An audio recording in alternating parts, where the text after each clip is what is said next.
లేదు, వకీల్ సౌకర్యాలు, ఏ సౌకర్యాలు లేవు. మన గురించి అలా పర్టికులర్ నాదలేడు, పేదల గురించి పర్టికులర్ నాదలేడు. ఓన్లీ కార్పొరేట్ సంస్థలు వచ్చేస్తేనే భూములు రూపాయికి 10 కోట్ల రూపాయలు భూమి, ఎకరం 10 కోట్లు అంటే రూపాయి అద్దెకి. అద్దె రూపాయి అంటే 100 ఎకరాలు ధరదత్తం చేస్తున్నారు. ఆ డబ్బులన్నీ జేబులో నింపుకుంటారు, పై డబ్బులన్నీ కూడా.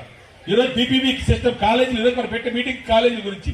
కాలేజీలు ఏమంటారు, జగన్మోహన్ రెడ్డి గారు ఒక్కొక్క కాలేజీ 100 ఎకరం తీసుకున్నాడు, పొలం సేకరించాడు, స్థలాలు సేకరించాడు. ఒక్కొక్క కాలేజీకి 1000 కోట్లు 700 కోట్లు 100 కోట్లు ఖర్చు పెట్టి కాలేజీ నిర్మాణం చేస్తారు, హాస్పిటల్ నిర్మాణం చేస్తుందని చెప్పాను మీకు. 300 బెడ్ల హాస్పిటల్ నిర్మాణం చేస్తారు. సుమారు 5000 బెడ్లు. మనకి ఏదైనా దీర్ఘకాలిక రోగాలు కానీ ఏమైనా వెంటనే హాస్పిటల్ ఫ్రీగా వైద్యం చేసుకోవచ్చు. ఆరోగ్యం గురించి ఆలోచించక్కల.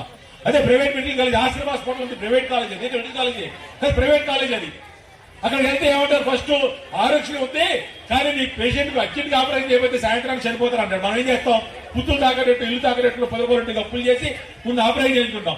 ఆరోగ్య పర్మిషన్ పెడితే 3 రోజుల 4 పర్మిషన్, ఈలోగా ఏమైపోతే భయం మనకి. అదే గవర్నమెంట్ హాస్పిటల్కి వెళ్తే వాళ్ళకి ఆరోగ్యం సంబంధం లేదు, వెంటనే వైద్యం జరుగుద్ది, సూపర్ స్పెషాలిటీ వైద్యం జరుగుతుంది. ఇప్పుడు ఏ రోజు ఏమైంది, మీరు వెళ్తే ఏలూరు పంపుతారు హాస్పిటల్కి వెళ్తే, ఏలూరులో వైద్యం అవ్వలేదంటే విజయవాడ పంపుతారు, విజయవాడ అవ్వలేదంటే గుంటూరు అంటారు. అక్కడికి వెళ్ళేటప్పుడు ఏమవుతుందో మనకు తెలియదు, గుంటూరు దాకా పరిగెత్తాలి మనం. మీరేమైతే మెడికల్ కాలేజ్ వస్తే ప్రొఫెసర్లు వస్తారు, వాళ్ళు చదువు చెప్పేవాళ్ళు, పెద్ద చదువులు చదివిన వాళ్ళందరూ వస్తారు. అక్కడ ప్రొఫెసర్లు ఉంటారు, వాళ్ళందరూ ప్రొఫెసర్లు అంటే అందరూ బాగా డిఎంలు, ఎంబీఏలు, డిఎంలు చేసిన వాళ్ళు, సీనియర్లు. రేపొద్దున ఈ పిల్లలకి ఏమైతే పాఠం చెప్తారో వాళ్ళే సూపర్ స్పెషాలిటీ డాక్టర్లు ఉంటారంట.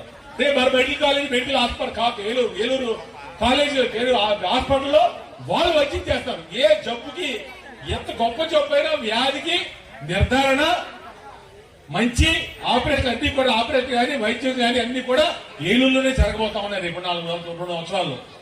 ఎందుకంటే కాలేజీలో స్టార్ట్ అయింది, 3 సంవత్సరాల నుంచి క్లాసులు జరుగుతూ ఉన్నాయి. ఇదంతా ఒక సిస్టమేటిక్ గా జరిగింది. ప్రజల ఆరోగ్యం గురించి, విద్య గురించి, వైద్యం గురించి, వాళ్ళ యొక్క ఆర్థిక పరిస్థితుల గురించి, వాళ్ళు ఏ రకంగా ఆదుకోవాలి, వాళ్ళ కుటుంబాలు ఏ రకంగా అభివృద్ధి తీసుకోవాలని ఆలోచించిన వ్యక్తి జగన్మోహన్ రెడ్డి గారు అయితే, వాళ్ళు ఎలా అప్పుల్లో కూర్చేయాలి, వాళ్ళకి మాట చాలా తప్పుకోవాలి, కార్పొరేట్ వ్యవస్థలు ఎలా బలోపేతం చేయాలని ఆలోచించే వ్యక్తి